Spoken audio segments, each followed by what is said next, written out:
Good afternoon. Welcome to the November 19th Clark County Fire District 6 Board of Commissioners meeting. I'd like to call this afternoon's meeting to order and ask that you join me in the Pledge of Allegiance. I pledge allegiance to the flag of The United States of America, and to the republic for which it stands, one nation, under God, indivisible, with liberty and justice for all.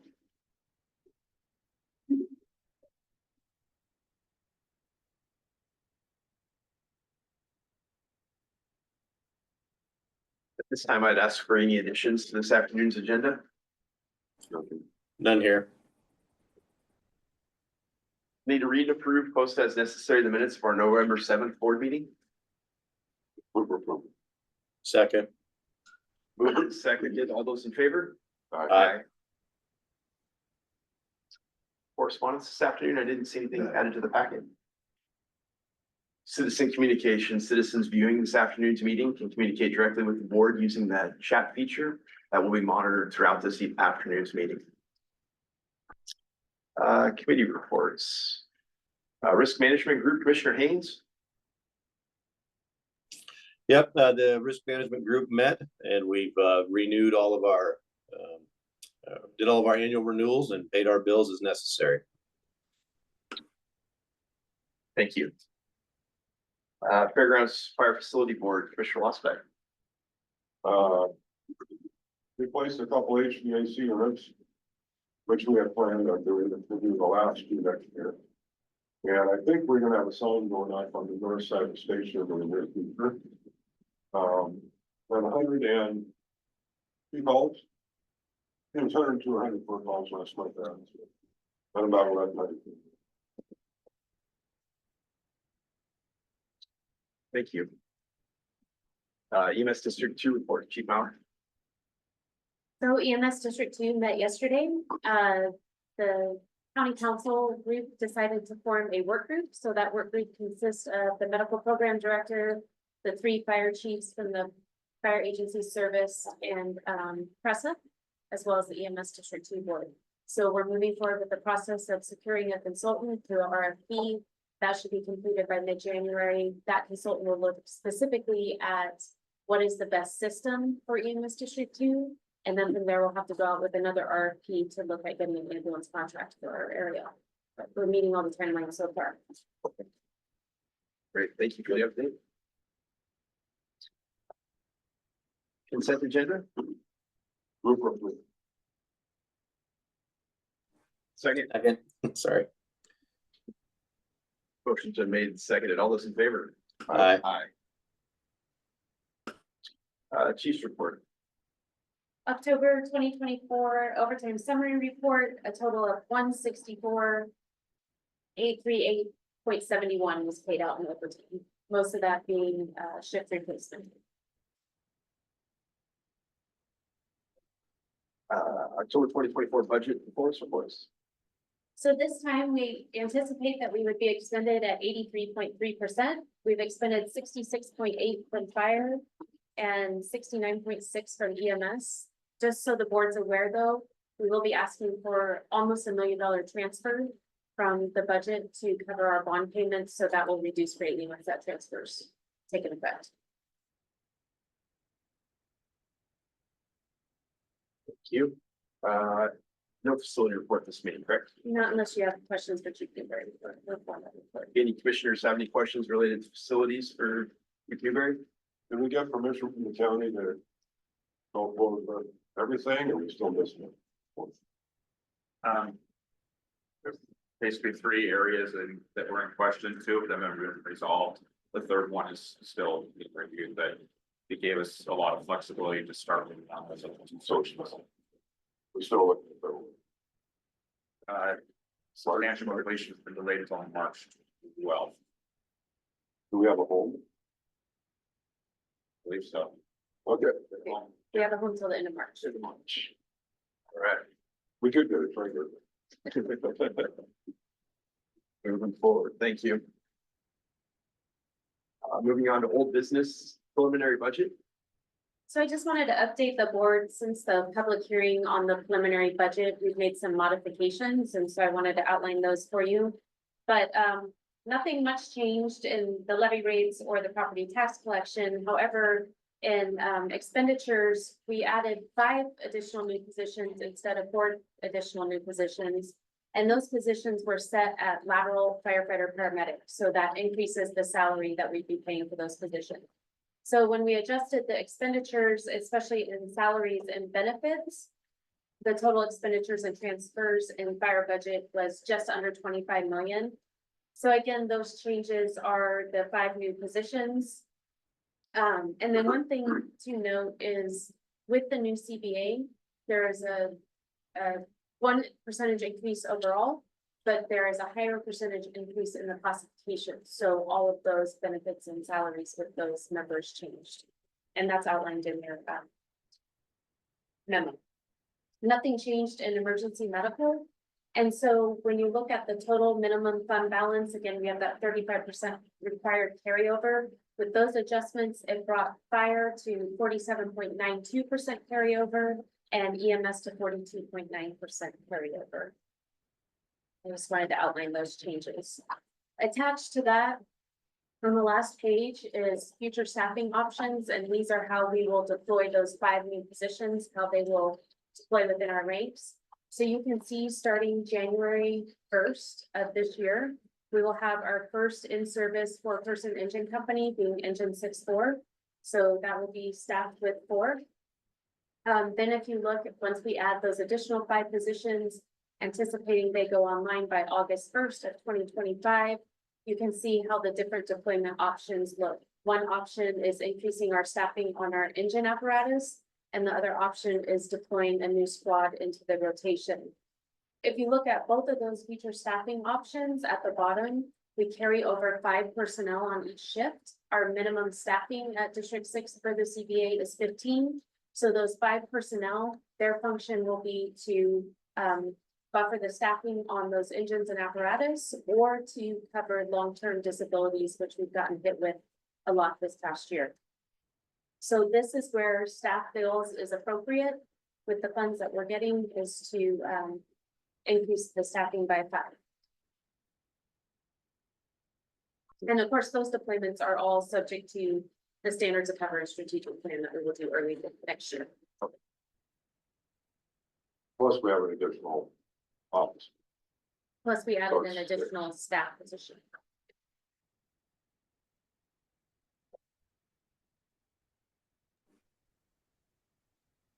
Mr. Chair, are you okay with comments? Yeah, go ahead. Questions? Yeah, thank you, Chief, for doing that. I guess I also want to encourage us to look at the SAFER grant option for deploying these new additional FTEs. I think the SAFER grants are open right now and they close December 12th. That would save our taxpayers some pretty significant money if we're able to secure those grants. Then I appreciate the move to 5, and obviously mindful on watching the budget and the future increases or lack thereof in AV, but would encourage us to continue to add more people. Thanks, Commissioner Haynes. Any other comments or questions related to changes in the fire budget? Just for clarification, because the SAFER grant period is currently open, we have a short window. It would help me if we had guidance from the board as a motion that that's the direction they wanted staff to take. We need a motion for that. It's a chief media commitment is there. 3-year. Yeah. So there's a financial commitment to the SAFER grants, and so it's just helpful to have board decisions. Okay, I'm happy to make a motion that the fire district explore the SAFER grant option for those additional FTEs. Yeah, I'd second it as well. Any options that we can to acquire a grant to, grow our footprint would provide relief, and it would be good for the citizens as well. So I guess with that, we have a motion to pursue SAFER grant Second. processes to grow our department I don't have a specific number in mind. I would trust that staff would determine how best to move that process forward. So with that, motion's been made and seconded. All those in favor? All right, Aye. Thank you. Thank you. Let's see, that was the preliminary budget, Life Pack 35 purchase. So presented at the last meeting was a proposal to purchase Life Pack 35s to update our fleet. I provided the board with more information after the request at the last meeting. So if the board chooses to move forward with that purchase, we would need a motion in the amount of $276,359.33 to make the Life Pack 35 purchase as outlined in the proposal. 276-259-359 359 and 33 cents. 33 cents. Yeah. I'll make a motion, we go forward and purchase the life packs from Stryker for $276,359.33. I'll second that. All right, motion's been made and seconded. All those in favor? All right, Aye. Thank you.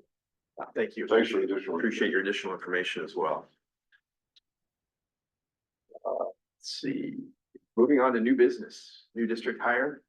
So the district has had a long process of trying to fill a new staff position that we're calling the Human Resources Assistant. We did interviews again last week, and I have offered a job to Kathleen O'Shannon, who comes to us from the City of Vancouver Training Administrator, and she will begin work with District 6 on January 1st. Great. Welcome, Kathleen.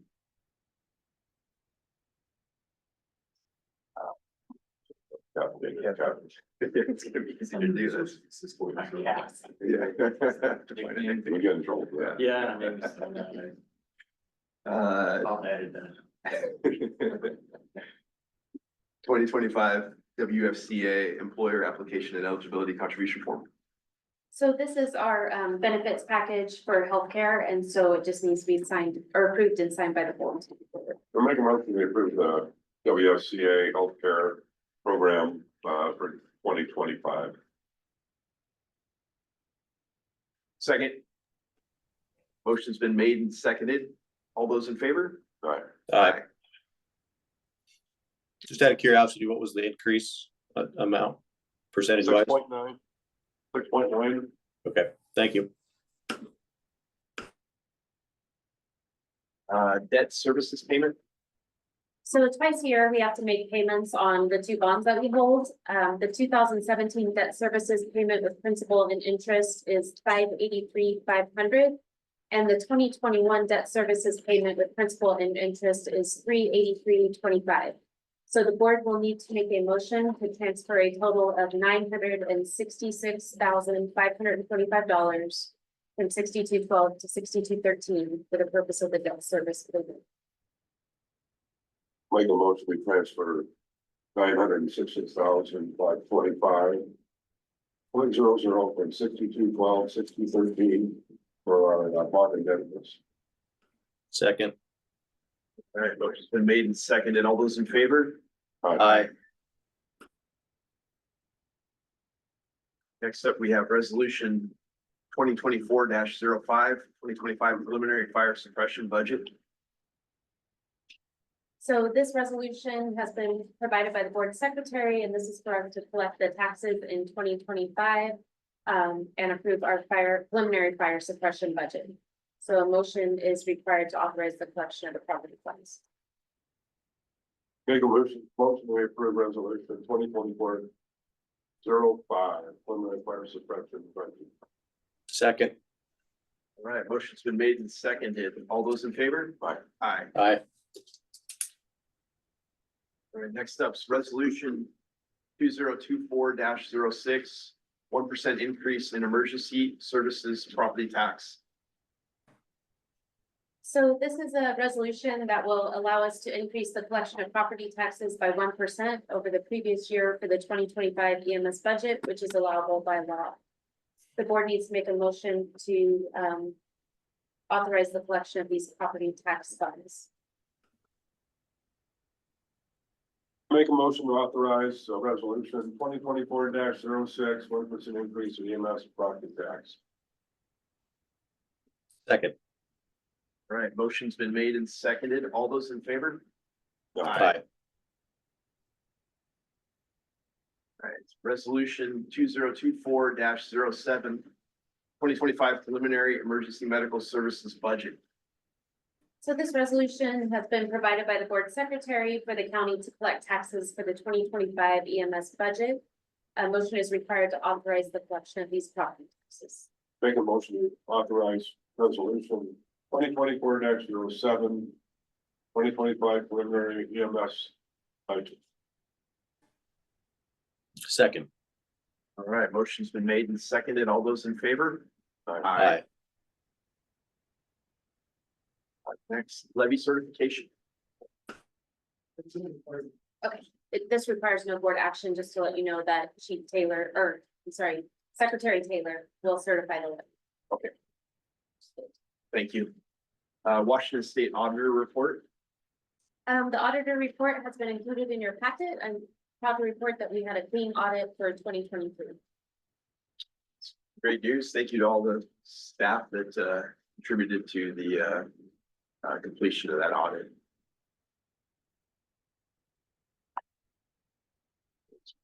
December meeting schedule. I requested from the board chair that I'm out of town the first week in December and asked if there was potential to move the meeting to the second week of December.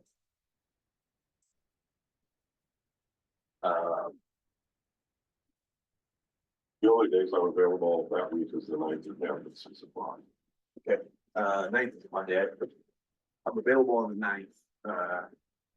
Not available the subsequent days. I saw that email. Commissioner Haynes, what is your availability the second week? I was only available on the 10th. I'm not available on the 9th. Are you available on the 3rd? I am available on the 3rd. I have the first 12 hours off that day. I'm available the 3rd as well. I'm out of town from the 1st to the 6th.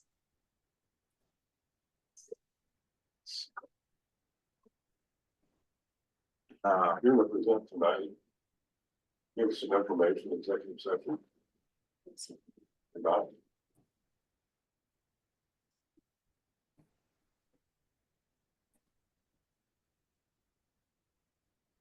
Well, unless you wanna do it on a day that one of us isn't gonna be here. That would be nice to have the whole board present. With the 11th, or the week potential on 11th or 12th. I can't do Wednesday, Tuesday. I'm 9 till 9 or 10 at night, and 10:30 about. I am not, I'm not available 11th or 12th. The next meeting is the 19th. Correct. 7th or 8th, 7th. Friday. So Saturday. Or Sunday. 9th is Monday. What day are we talking about? We're not sure yet.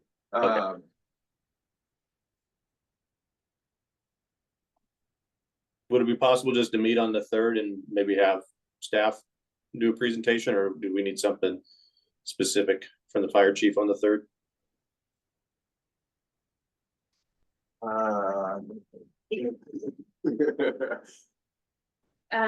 We could do the 3rd and I could phone in. Or we could keep it on the, is that the scheduled day or? The scheduled day is the 3rd. Scheduled date is the 3rd, or is that doable? It will be the presentation of staff contracts, Okay. but I'm happy to phone in.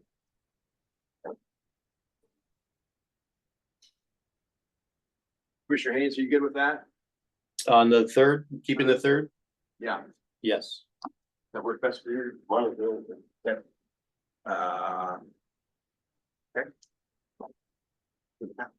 Okay, all right, we'll keep the meeting scheduled on the 3rd. Thank you. Executive session. The board will be moving into executive session in accordance with RCW 42.30.110 parentheses G to evaluate the qualifications of an applicant for public employment or to review the performance of a public employee. That will last 20 minutes. We'll reconvene at 4:40.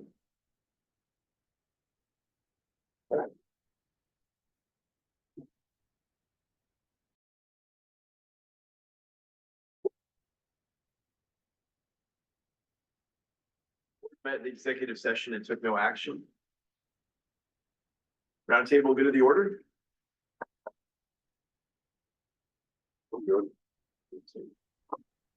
I'm good. Appreciate everybody accommodating me remotely. All right, well, with that, we need to authorize November issuance of payroll warrants, Clark County Treasurer, authorize November payroll direct deposit treasurer's check, authorize November deposit of federal and FICA medical withholding treasurer's check, authorize pre-authorization invoice transmittal, and authorize payment of current bills. So moved. Second. Moved and seconded. All those in favor? Bye. Aye. Meeting is adjourned.